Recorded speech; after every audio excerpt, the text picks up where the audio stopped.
किसी जंगल में एक चिड़िया और कौवा रहते थे। दोनों के घर भी पास पास ही थे और दोनों में दोस्ती भी बहुत ज्यादा थी।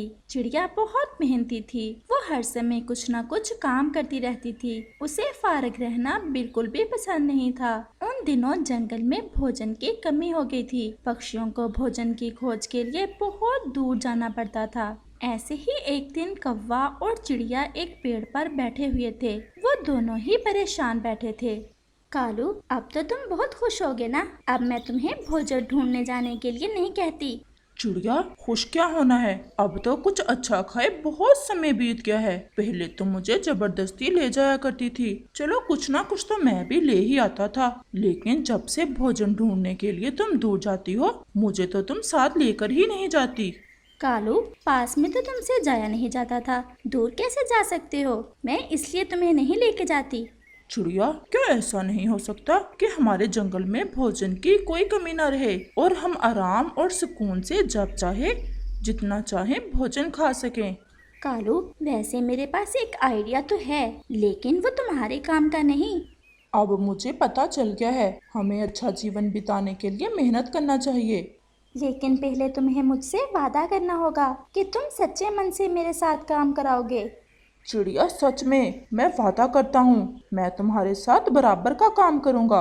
कालू, मेरे पास कुछ गंदम के दाने पड़े हुए हैं। हम उन्हें नदी के पास जो खाली जमीन पड़ी है वहाँ बो देते हैं। नदी के पास हमें अपनी फसल को पानी डालने में भी कोई मुश्किल नहीं होगी और हमारे पास साल भर का भोजन भी इकट्ठा हो जाएगा।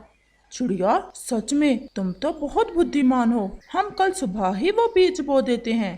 कल सुबह क्यों, हम आज से ही काम शुरू करते हैं। कालू, अगर किसी अच्छे काम का इरादा कर ले तो उसे करने में देर नहीं करनी चाहिए, बल्कि उस पर काम शुरू कर देना चाहिए। चिड़िया, मुझे तुम जैसा कहोगी मैं वैसा ही करूँगा। चलो फिर कालू, पहले मेरे घर से गंदम का बीज उठाते हैं। और फिर कालू कौवा और लक्ष्मी चिड़िया चिड़िया के घर की तरफ चले जाते हैं। वो चिड़िया के घर से बीज लेते हैं और नदी की तरफ चले जाते हैं।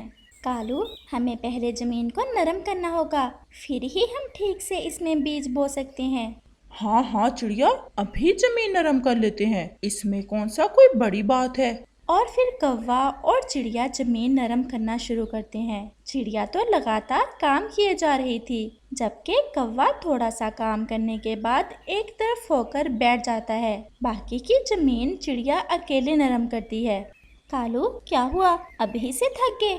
चिड़िया, वो क्या है कि आज इतने लंबे समय बाद काम कर रहा हूँ, इसलिए थक गया हूँ। शरीर आदी नहीं है ना इतनी मेहनत का। लेकिन तुम चिंता ना करो, अगर आज काम तुम ज्यादा कर लोगी ना तो कल मैं तुम्हारे हिस्से का काम कर दूंगा।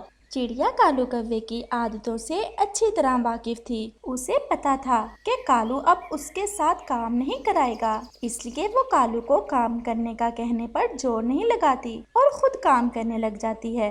और फिर चिड़िया बीज लगाती है और आखिर में बीज को पानी लगा देती है। कालू जी, चलें, अब आज का काम तो खत्म हो गया है, लेकिन कल तक तुम अपनी थकावट उतार लेना।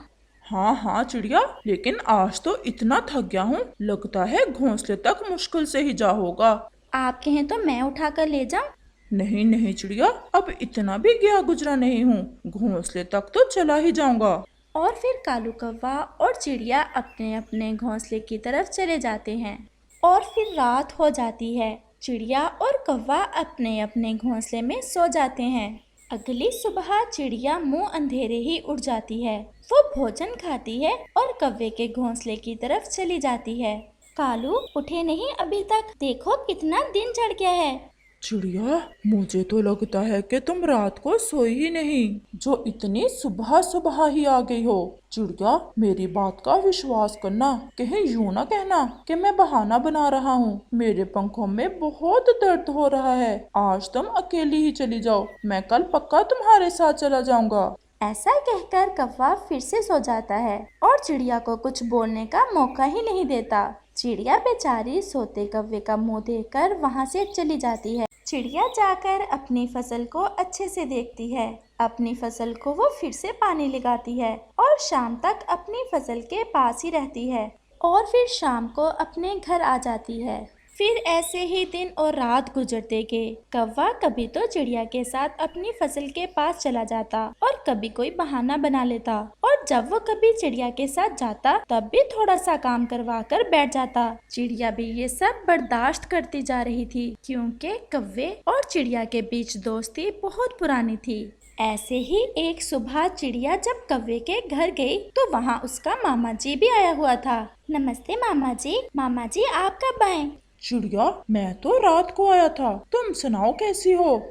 जी मैं ठीक हूँ। कालू, अब हमारी फसल तैयार हो ही चुकी है। 2-3 दिन में हम काट लेंगे अपनी फसल। तुम्हें तो पता है कालू, जंगल में भोजन की कितनी कमी है। हमारी तैयार फसल कोई चोरी ना कर ले, इसलिए हमें पहरा देना चाहिए। चिड़िया, तुम्हें नजर भी आ रहा है मेरे मामा जी आए हैं इतने लंबे समय के बाद, मैं इन्हें छोड़कर चला जाऊं? तुम जाओ, मैं कल चला जाऊंगा। और चिड़िया बेचारी फिर कुछ कहे बगैर वहाँ से चली जाती है। कालू, ये किस फसल की बात कर रहे थे तुम? मामा जी, मैंने चिड़िया के साथ मिलकर गंदम की फसल लगाई है, बस गलती कर बैठा। अब ये चिड़िया हर रोज मुंह अंधेरे ही मेरे सुरहाने आकर खड़ी हो जाती है कि मैं इसके साथ जाकर काम करवाऊं। मामा जी, इस चिड़िया को इतना नहीं पता, काम करना तो हम कौवों की शान के खिलाफ है। काम करना तो शान के खिलाफ है, लेकिन दूसरों की चीजों पर कब्जा करना हमारी शान है। मामा जी, क्या मतलब? अब तुम इतने भी सीधे ना बनो, तुम्हें मेरा मतलब सब समझ आ गया है। लेकिन मामा जी, वो मेरी पुरानी दोस्त है। तुम कहाँ और वो कमजोर चिड़िया कहाँ? तुम्हारी भला उसके साथ दोस्ती अच्छी लगती है? वैसे कह तो आप ठीक रहे हैं, तो हम सारी फसल पर कब्जा कैसे करें? इसमें कौन सा कोई मुश्किल बात है?